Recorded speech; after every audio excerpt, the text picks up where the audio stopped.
Hello, I'm Matt Rinaldi, former chairman of the Republican Party of Texas, former state representative, and I'm here with the current chairman of the Texas GOP, Abraham George, who's running for re-election at the upcoming 2026 Texas GOP convention. So tell us a little bit about your background. Who are you? What brought you into politics? How did you get to be chairman of the Texas GOP? Well, I was born and raised in India. As you can tell, I don't have the Texas accent quite figured out yet. I was raised in a Pentecostal preacher's family. My dad's a Pentecostal preacher, so was my grandfathers, both of them. And I was about 2 years of age. My dad decided that he wants to come to U.S. and settle here. My dad's family grandfather, they're all here. It took about 14 years of visa processing and going through all the background checks and going back and forth on the embassy's paperwork to get here. In 96, I got here.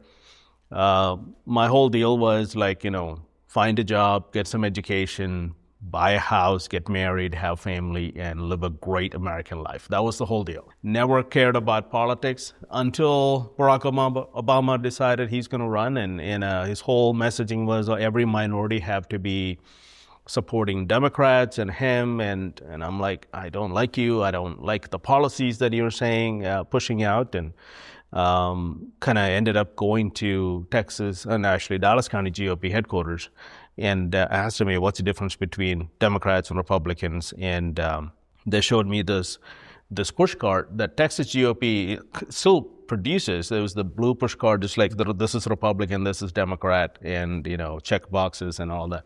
So that's how I ended up in politics. And Pete Sessions was running at that time, and he recruited me to go poll greet and phone bank for him in the Indian community in Dallas. And that's how I ended up in politics, and I'm here. And you kind of recruited me to run for Texas GOP last time. I did not kind of recruit you. I absolutely recruited you. Yeah, you did. I still haven't forgiven you for that. You did tell me it was a very easy job. And don't worry about it. Just come in and it'll be fine. I did not say that, nor is it an easy job. But you said you were recruited by me, and I remember talking with you, asked you to run. I thought you'd be great. You were on the SREC prior to being in the Texas GOP. You were one of the most principled members of the SREC. So I thought you'd do a great job. I think you have done a great job. But can you talk a little bit about the state of the party, talking about, fundraising and all of the other aspects? Well, coming into as a chairman, you started this in the Texas House to close the primaries. That was kind of the number one priority for me. And, walking in, and that was like the Rule 46. We got to stop Democrats from infiltrating into our primaries and picking the most moderate person. And you've been very helpful. And even after you left, on helping with the legal strategies and talking to me and Rachel and the legal team once in a while to kind of drive us the right direction. So that's one major thing, which we are now in federal court, right? So the fundraising, my whole deal was when I came in, I've talked to a few elected officials, their people, and their whole deal was, you got to get Trump elected. That's your main job now. And you already put together a victory plan together. The victory committee was going, and we focused on South Texas. We knocked about 100,000 doors, paid door knockers, flipped about 12 out of the 14 counties, and Trump won by 14 points. It was a great cycle for us. Texas did really well. Then going into the session, the beginning of the session, the speaker wasn't on our side. We ran ads against him in his district. I think he still holds grudges about that, but it's what it is. He did get elected by Democrats. That's what it was. But towards the end of the cycle, the session, we were able to pass 47 bills, which we wouldn't ever been able to do with Dade Phelan as a speaker. Going into fundraising, the major fundraising was primarily for the Victory 24. We're about $15.5 million in overall last 2 years. Could we do more? Yeah, I would love to have more money. But when you have elected officials constantly telling major donors don't give money to the party and still have to work with, every person we can possibly get every dollar from, and it was a pretty decent cycle for us. I think $15 million raised is quite a bit, especially in a state with no donation limits. I mean, this isn't like Florida where the party acts as a super PAC effectively for every candidate. So I think that's a lot. And I think what people don't understand is there's different accounts as well. So you have operating, and then you have your election accounts. And you're raising a lot of money in election accounts no matter what. You're doing mail for candidates. And what you're really looking at as a chair is, can you raise money for operating income, which is about $100,000 a month, right? And can you do it without going into debt? That's pretty much the thing. And the party's been debt-free for, it has to be. It's been up like 6-7 cycles now. So I think the last time party was in debt was when Steve Ministeri came in. He had some money. I think it was like 600,000 or 400,000, something like that. Then ever since then, party's been pretty decent shape. When you left, there was about $3 million in the account. We picked it up and we raised money, and all this time, it's like operations been great. We've never had problem with paying a single bill. Like, you get the bill, you pay it, and this has been great. Yeah. No, that's huge. I bring it up because people like to talk. The accounts are so complicated with federal, state money that it's very easy to craft campaign narratives around it, because most people don't truly understand it. Even some people in it don't truly understand it. And then as far as the cycle went, you bring up, it was the most successful election we've had in the state of Texas as Republicans. Statewide, the margins were greater than any election since 2014. Right. And I thought that was huge. I don't like that you beat my record in 2022, because I previously got to say that, but you did better, and no, it's great. Well, you had a gubernatorial cycle, so that's a little more harder. Right? I mean, presidential, you have a lot more people looking at the whole thing. So I had a little bit more easier, but yes, I did beat your record. Yes, we're growing it every year, which is important. Let me go back to the closed primary lawsuit for 1 second. Yeah. So this is huge. So because this has been going on for a decade, right? Basically, we started talking about it like 10 years ago. Yeah. Then when I came on as chair, we detached the party platform effectively from the Texas election code. We basically took ownership of our rules. And then the next cycle, in 2024, the next convention, we passed Rule 46, which closed our primaries. Then the next step was we had to request, well, first we said we passed this rule. We asked the legislature to pass a law enshrining our rules into the election code. They did not. Yeah. Then we asked the Texas Secretary of State to enforce our rule instead of the Texas election code in the statute. And then she said no. And then we sued immediately after receiving that notice, right? Yeah. So we went to federal court. We got the best federal judge in the entire country, in my opinion, and as our judge in the case. And I believe we're in motion to dismiss briefing now. So what happened was Ken Paxton, Attorney General Ken Paxton, representing the state of Texas, joined in our lawsuit where we were effectively saying that the Texas election code was unconstitutional to the extent it called for open primaries, because we have the right to free association as a party, and our rules allow us to choose our candidates in the manner in which we see fit. And Ken Paxton, representing the state of Texas, said, yes, absolutely, we agree, and wish to enter a consent judgment. And then Secretary of State Jane Nelson stepped in and is now trying to get standing to oppose the state of Texas and the Republican Party of Texas. in closed primaries, correct? That is correct. We're in motion to dismiss briefing now? That's right. So, I mean, there was a conversation about in this, like, why didn't we do it earlier? Well, one is we wanted to go through the legislative session. We wanted to ask this Jay Nelson. So we did every step there is so the court won't say, no, you didn't do everything before you came to me, right? I mean, that was the whole deal. But there's a legal doctrine called ripeness, in which if you didn't do that, the court could very conceivably say, well, this case is not ripe, therefore you're dismissed. Right. You go back and do all of that before you get here, right? So the other is, well, why didn't the court rule prior to the primary election started? And I've been told, I mean, I'm not a lawyer, you are, and our legal team as well. It's like, if there is an election going on, the courts usually don't get involved. They will wait until after the election's over before they make a decision on it. Even if they've decided on the case itself, they're not going to put it out there and create chaos. Is that about right judgment on that? Right? Absolutely. I mean, in my experience, that's what they've done. They're very cognizant of the extent to which their judgments affect political matters, and they definitely try to stay out of it. I do, and they also don't like to cause chaos in political matters as well. So I think our rules subsist from, our rules are continuing. What we pass at convention is amendments to the rules. Therefore, lawsuits sometimes take time. I think they were pretty smart in the way that they approached it. Yeah. I mean, my hope is if we get a judgment before the convention, this will be great.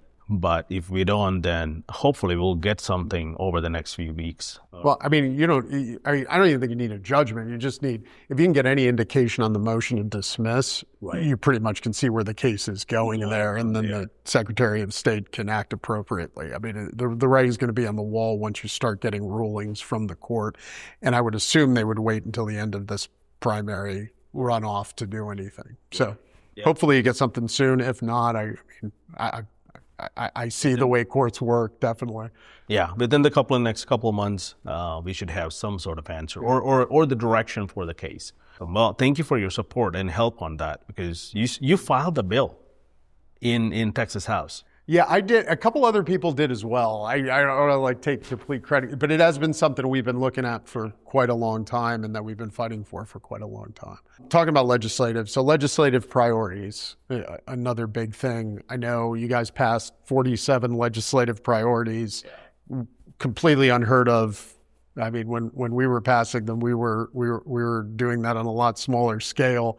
But the success of this session, completely unprecedented. Tell me a little bit about that and what you think is going to be under consideration for legislative priorities at this upcoming convention. Well, the way that worked out is, even though we started out with a pretty hostile relationship with the speaker, the lieutenant governor, the Senate has been pretty open. We always had good conversations with them. The governor's team and I, we're talking now. We don't agree on, obviously we don't agree on closed primaries for one thing, but they've been very open to having conversations. But once we had all these Alamo Republicans, which I call like Mitch Little, Andy Hopper, and all these guys elected, they got in and they started negotiating, which gave us about 47 bills. And these are just priority bills. We had a bunch of other conservative bills that passed that's not in the 47. So these 47 bills just fit into the 8 priorities that we picked at the convention. School choice was not one of them, and few others was not one of them. So a lot of those things passed along with the 47. So it was a pretty decent session. Could we have more? Yeah. One of the priority that we didn't get almost anything is taxpayer-funded lobbying. It didn't happen. We didn't get any support from that from either side of the chambers. It didn't go to the governor's office, even though governor actually put that as a emergency item in the beginning, and also he put that on one of the special sessions. It didn't go anywhere. So that we can work on that, and I think we will have a pretty successful session for that specific item. The others, I think property tax Obviously, it's going to be a huge talking point. Looks like Lieutenant Governor has a plan, Speaker has a plan, and Governor has a plan. Well, I'm sure the grassroots will come up with their version of it at the convention. One of the hot topics that we hear all the time now is the Islamification of Texas. That's a huge issue. The H-1B is another major issue, especially if you're in North Texas, you feel that all the time. So those things will come up. I'm pretty sure it will probably going to be one of the top 5 priorities on all of these things. So, I'll leave it up to the grassroots to make that decision, but these are some of the things that I'll be pushing personally. Okay, so let me ask, why last session do you think we were so successful? Behind the scenes, what was going on? Why do you think the party was successful? A lot of people see what's like in front of the camera, where you're at SREC meetings, you bring up censure resolutions, you have legislative priority. What's actually going on? So there's 2 things that happened. One is we had about 30 or so legislators that were on our side consistently on all of our bills. Starting from like people like Mitch and Brent and Shelley and Katrina Pierce and people like that, David Lowe. Because they were there, we had an opening to go into Speaker's office, to Calendar's committee office like Todd Hunter, and have a conversation with them and say, hey, why aren't you moving this bill? This is a priority bill for the party. And SREC members, grassroots members, county chairs, precinct chairs, they came together on this. They were at the Capitol all the time. I spent, out of the 180 or 190 days or something like that, they were there. I spent about 90 days in Austin consistently. I was in the Capitol talking to one of the legislators or many of them during the session, just sitting down and saying, hey, are you planning on moving this bill? Because this bill, it looks a really good bill. So we had that consistent conversation because I saw that from the legislators, like Tony Tinderholt would call me and say, Abraham, if you can put out a tweet and also show up on this day and talk to these 5 people, I think we can move this bill. So they will give me strategies saying, hey, you should do this. You should show up for this. So I did.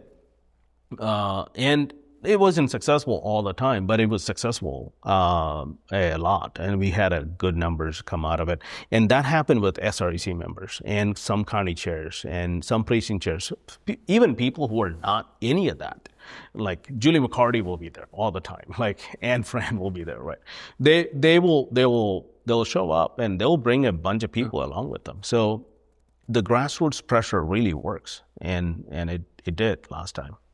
Yeah. The Speaker didn't really kill us. I mean, Dade Phelan would have just killed every bill. I think there's a little different posture there, which I think is good, because you're taking a smart approach to the new Speaker. I mean, you have different postures with different elected officials, right? You have those that you're actively, completely aligned with and are coordinating with, and like the Mitch Littles of the world, the Andy Hoppers of the world, that group, right? Then you have conservative legislators who are aligned. Then you have legislators that are adverse, but you are in an open dialogue with, and they're still part of the Republican team, so to speak. Yeah, and then exactly. Or Dustin Burrows, right? Yeah. So you have people who, sponsor the convention, but after you spend a bunch of money in the Speaker's race, and still adverse, but still actively participating, right?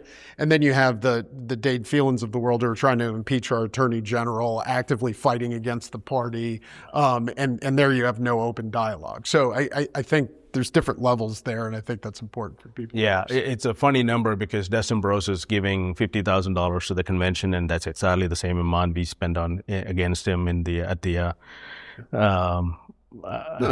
district. I thought it was kind of a... And it's good. I mean, I tried to. I mean, I would have gotten Abbott to sponsor or Dustin Burrows, because you want buy. You're still part of the R team. Yeah. But as long as it doesn't affect your actions in advocating for legislative priorities, I think that's the important thing. And I think what's good is you guys actually have buy-in from different groups as well, like on different issues. Like I saw you have TTLA and TLR both sponsoring the convention, which is important because you're building the team, but you're not altering your principles in your advocacy for legislative priorities. And I think that's important. Yeah, that's the goal. At the end of the day, I tell people the state chair is not a big deal. People really don't care who's the state chair, who doesn't. They don't care who the SREC members or the county chairs. They really don't. They don't even care who their congressman is. But they do care about their property tax. They do care about their school board is trying to transition their children without their permission. They care about those things. And at the end of the day, that's our job. That's what we're pushing for. We don't care who is doing the work as long as we get the job done. Yeah. Well, you're their only voice, right? So, I mean, like, they have their own voice, but in terms of organizational or institutional power, if you build the party to have, be a center of power in politics, I think that's important. Because without that, all you have is the politicians, the donors, and the lobby. I mean, and where are the principles in that? Where are the principles coming from? There isn't. There's monetary concerns. The party is as the party power grows, the power of the grassroots and the precinct chairs and the delegates grows as well, so that politicians have principled considerations to think about rather than just monetary considerations, which is huge. Okay, to close, we have a convention coming up. Yeah. How's fundraising going for the convention? What can we expect? Any surprises? Give me a recap. Fundraising is good. I think we are in black now. We raised enough money to kind of cover all of our, quote unquote, known expenses. We're going to raise another 10% on top of it just in case something happens. We have an overtime of elections and Yeah, we had that. Yeah, we had that. Something like that, an additional liability somewhere. But overall, it looks great. The craziest thing is all three of our top guys are going to show up. Abbott's showing up. He's bringing in some monetary benefits to county parties, and the amount of people that comes from each county, he's sending them directly. We negotiated, but it's coming from Abbott's team directly to county parties. Some monetary benefits, like $20 for everyone who registered, or $50 for every person. So it's like some counties can make up to like $15,000, $20,000 out of that, which is a nice amount of money for a county party. Then you have all the incentives. If you're 65 and over, your registration is cut in half, only $50. And if you're 25 and under, your registration is only $25, and you get free hotels, basically. And it started out like a dorm. Now, now we'll just give you free hotels. So it's hotel rooms. So the idea is to bring in as many young people as possible to the convention, get them involved in the process, and make them talk about their priorities. And it's just after Charlie Kirk's death, there's a huge amount of people in that age group that they're like, what do I do next? Where do I plug in? And this is an amazing opportunity for them. So the convention's going to be great. Ken Paxton will be there. A lot of our elected officials will be there. You're running the rules committee, so that's going to be fun. I will be there. You'll be there, and I think we're going to have a great time. At the end of the day, the convention is all about setting the priorities in our platform. And 90th session, how that's going to look for us. That's basically what it's all about. I mean, yeah, we have some elections. We have all the fun. We got a band. So we'll have all of the fun, but it comes down to the priorities and the platform. Awesome. And what are the dates again? June 11th to 13th in Houston at the George R. Brown.